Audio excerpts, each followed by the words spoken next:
Salam tangguh, keadaan tangguh. Kita jumpa lagi untuk edukasi umum first aid.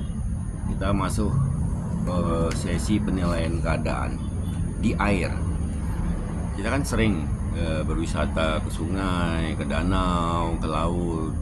Jadi kita mesti paham kemungkinan ada gawat daruratan di air.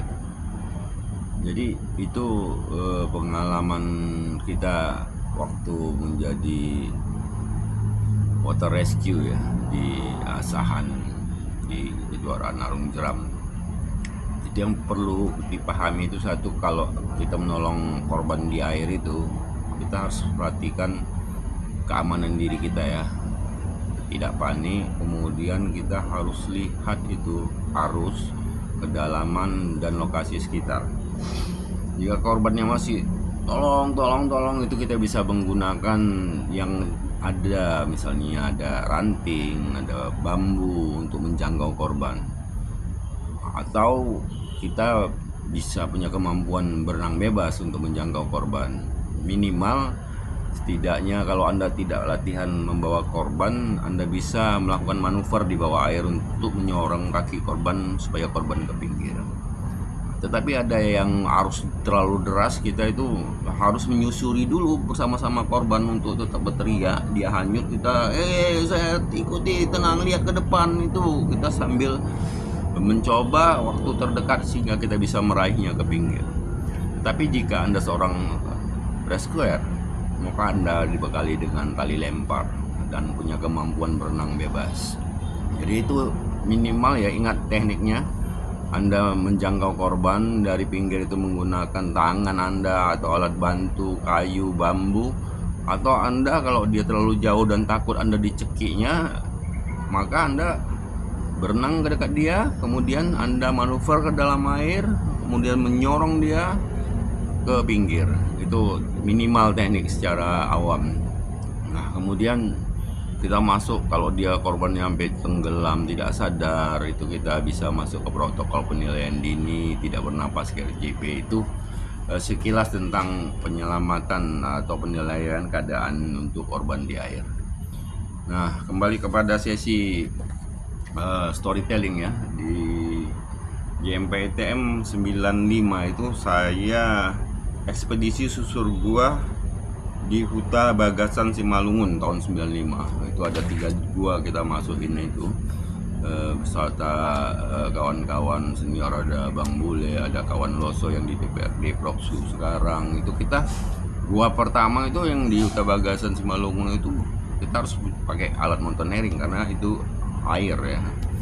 Masuknya itu melalui air, sehingga untuk keamanan guanya indah, ada kayak parit, kayak dibuat. Wah, saya masuk paling depan karena saya memang orang air. Jadi kemudian udah terlalu jauh, saya ditarik sama Bang Bule, udah jangan masuk lagi ya, kita pindah lagi kepada gua menyusuri melawan arus air ke arah hulu. Kita masuk ke gua kedua dan ketiga. Itu di gua ketiga itu pintu guanya sangat besar, itu ada ular sanca di depannya ya. Kita nggak mengganggu, dia nggak mengganggu kita. Di 95 itu juga ini peristiwa yang umur saya 21 tahun waktu itu.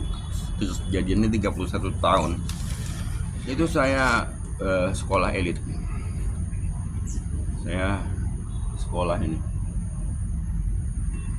saya ikut dalam tim yang dikirim, ada 3 orang dari sini ke sekolah scuba diver, self contained underwater breathing apparatus, penyelam. Kita itu mengikuti kelas rescue diver, penyelam rescue.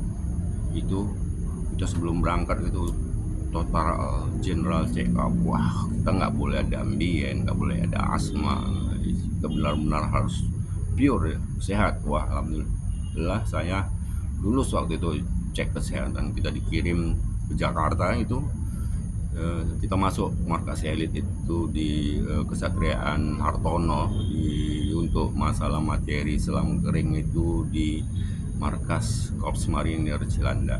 Di situ kita belajar fisika penyelaman, psikologi penyelaman, penggunaan peralatan penyelaman kolam bawah dalam, kemudian kita bicara tentang kode, kemudian kita bicara tentang sinyal isyarat, kemudian tentang dive lock, dive table. Itu wah, itu ya kalau nggak pintar bisa gagal, karena nggak semua ikut itu setelah pulang lulus, tidak. Kita 3 orang berangkat itu dari Sumut ini, 1 orang gagal walaupun setelah mengikuti semua kegiatan. Setelah kita di pendidikan di Cilandak di markas Korps Marinir itu, kita dikirim ke markas pasukan elit Indonesia militer, yaitu Komando Pasukan Kata di Pondok Dayung TNI Angkatan Laut. Jadi itu ada pride tertinggi di Indonesia ini kalau penyelam anak Ponda, anak Pondok Dayung. Wah, itu udah elit itu ya. Alhamdulillah kita sampai di situ, kita dididik dengan pasukan kata itu untuk menggunakan kompas, bawa air, kemudian kita semua tekniknya, penggunaan peralatan, merakit di kedalaman. Dan ada yang seru juga di situ tuh, pada tahun 95 itu di Tanjung Priok itu ada kawal samudra dalam ulang tahun masih ke-50 tahun Indonesia. Itu ada Pak Rade, kapal Dewa Ruci, Marutama, kemudian kapal-kapal internasional itu, kapal-kapal tiang-tiang besar itu. Wah, kita di situ kita ngelihat aja. Kita di Pulau Pondok Dayung itu kita nggak pernah ada dokumentasi, nggak boleh ya, di markas-markas elit itu. Kita di Korps Marinir, kemudian di Pondok Dayung Angkatan Laut itu pun markas Kopaska itu. Saya nggak bisa cerita detail karena itu rahasia. Itu saja. Mungkin Anda punya pengalaman pernah pendidikan di sekolah yang elit, ya pendidikan elit, atau juga Anda punya penyelamatan di air. Cerita lebih bagi untuk sharing bermanfaat. Oke, salam tangguh dan tangguh.